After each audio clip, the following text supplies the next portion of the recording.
بسم الله الرحمن الرحيم. السلام عليكم ورحمة الله وبركاته. هاستنا فيتوريا سمبر قاياش مانتو مالين أربعة بريتو خميس waxaan ka soo hadlay waxa la damacsan yahay inuu baarlamaanku qash noqdo oo la isticmaalo technicality uu Sharif Sakiin isticmaalayay in la soo arooriyo niman qurba joog iyo barakacayaal ah suurir loo taltalo baarlamaanka la soo gelinayo 265 qofood 190 ay diidi doonaan gudoomiyaha baarlamaanka ay ka soo horjeesteen gudoomiyaha baarlamaanka in la rido 60na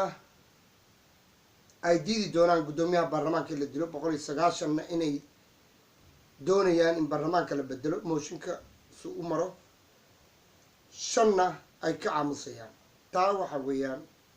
fashil dowladda Soomaaliyeed ku soo socdo waxaan rabaa inaan nii sheego waxa meediyada la isla wareegayo arrinkani waxa kooga awaabulo ka ah hogaamiye oo doonayo in baarlamaanka gudoomiyaha Jawaari laga qaado si aysan u dhicin doorasho one man vote 2020 si aan dastuurka loo sixin oo lagu noqdonay 4 sano kala farmaajo iyo qeyre iyo gud iyo nimankan xildhibaanada wasiirada inay soo noqdaan mooshinka gudoomiyaha baarlamaanka Jawaari waxa aaba ka ah oo wata oo abaabulayo oo official candidate ah oo ka dambeeya waa Farabuuto Farmaajo taa ogaada mooshinka wax weyn buu ku salaysan yahay mooshinka ma DP World ma habada la iibsaday ma xukun wadi waay maamul wadi waay ma mooshinka wuxuu ku salaysan yahay Farmaajo siduu caadadiyeed waa beenlow waa tuu yiri anigu ma soo noqonayo 4 sano hal lidaayo aan shaqeysto mooshinkan waxa wato waa Farmaajo asku darada la yiri mooshinkan Farmaajo ka dambeeyo wuxuuna u wakiishay inuu hogaamiyo mooshinka ra'iisul wasaare Xasan Cali Khayre Laaw oo looga dan leeyahay Google xaarid doorashada soo socoto 2020 si aysan one man vote u dhicin loogu soo noqdo baarlamaanka oo loo keeno gudoomiye nacamle ah oo ku dhawaaqay in doorasho one man vote dhici karin doorashada baarlamaanka loogu celiyo in alqalqa hoose la rido Jawaari qalalaaso la kiciyo si ay u dheereystaan jiritaankooda iyo joogitaankooda marka waxaan rabaa inaan baaq u soo jeediyo Cabdiraxmaan Cabdishakuur geesiya waxaan kaloo baaq u soo jeedinayaa aqalka sare waxaan baaq u soo jeedinayaa xisbiyada mucaaradka maxay mucaarad ku yihiin haddaysan shacabka shaarac u soo dejinin xisbiyada mucaaradku adinkaani lagu socdaa oo la diidan yahay one man vote inay dhacdo inaad doorasho soo dhigataan xisbiyada mucaaradku waxay ku qasban yihiin inay shacabku shaaraca u soo dejiyaan ka dagaalamaan ha noolaato Soomaaliya la soo celiyo dhagax tuur la soo celiyo oo Sharif Sakiin lagu mucaarado laga qeyliyo la iska celiyo tuugtan Khayre Farmaajona sidoo kale shacabka Muqdisho Mareykan bay la dagaalameen waa maxay dulinimada iyo gunnimada uga hadleen dulmkan socda waxaanu caawa u yeerayaa 28 March 2018 Cabdiraxmaan Cabdishakuur xisbiga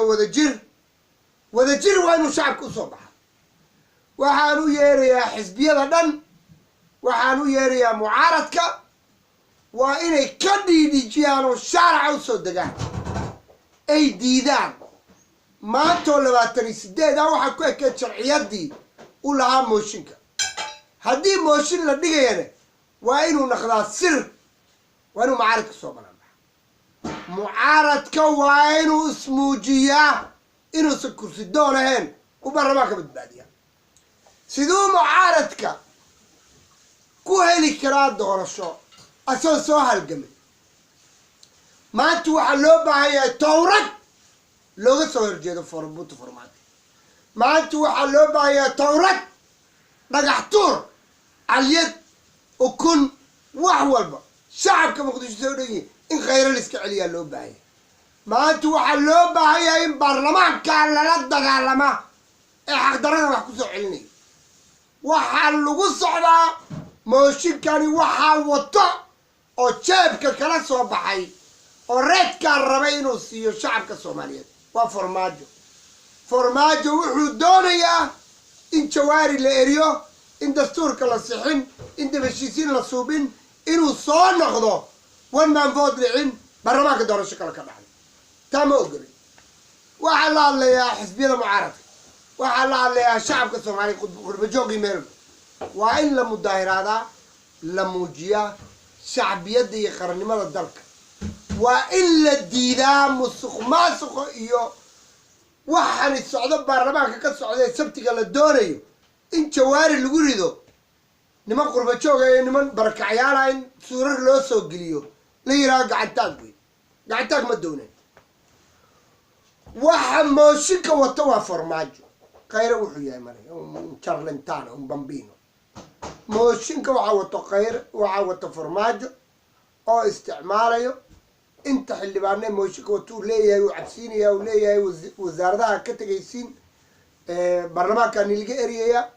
ila safta marka waxaa odhanayaa shacabka soomaaliya meel bay joogaan haddii ay maqlayaan mooshinkani waxaa wato farmaajo burburka dalka waxaa wato farmaajo badii la qaatay waxaa u caabaha farmaajo bulaxaawo darbigeeda farmaajo wax walba oo qariban waa qaraab farmaajo queste waa farmaajo qaayis oo urtay gudaafada faarabuuto farmaajo miska celinaa mise waa ku daawanaa burburka dalka weeyaan kaakaa wuxuu la hadlayaa xisbiyo mucaarad haddaad xisbiyo tihiin haddaad xildhibaanada aqalka sare tihiin maantaana lii baahaya aaw raggii dagaalamayay muuse suudi iyo cabdi qaydi war iska celiya gudaafadan naga celiya war farmaajo waddanka ka eriya khayro waddanka ka eriya waddanka badbaadiya taa baan odhanaya haastana victoria seberka qayaasha mooshinka waxaa wato farmaajo qaribaada dalka waxaa wato farmaajo boobka dalka waxaa wato farmaajo wax walba farmaajo aabaka oo inankan yar wato ee NGO ga farmaajo naga celiya constitutionka lagu tumanaya baarlamaanka waxaa gacantaag ka sameynayo niman dhar loo soo tolay garbaatiyaal loo soo xiray ee baarlamaanka la soo fariisanay cabdishakuur ayaa la hadlaya qof aad ka baqdaa u jijiqdaa mar qabiilkaagu wuu kugu filan yahay ceer baa Itoobiya dhulka ku jiiday war ku jiid tuugadaan dhulkee tumanaysa dilkoodu waa xalaal dadka iska celiya waddanka la soo celiyo shacabka muqdisho shaaraca u soo dego sharciyadii way ka dhamaatay hal la joojiyo shaqadooda qabsaaradii kale meesha ka tagaan هذا ترى فيكتوريا سامبرغ مع السلامة.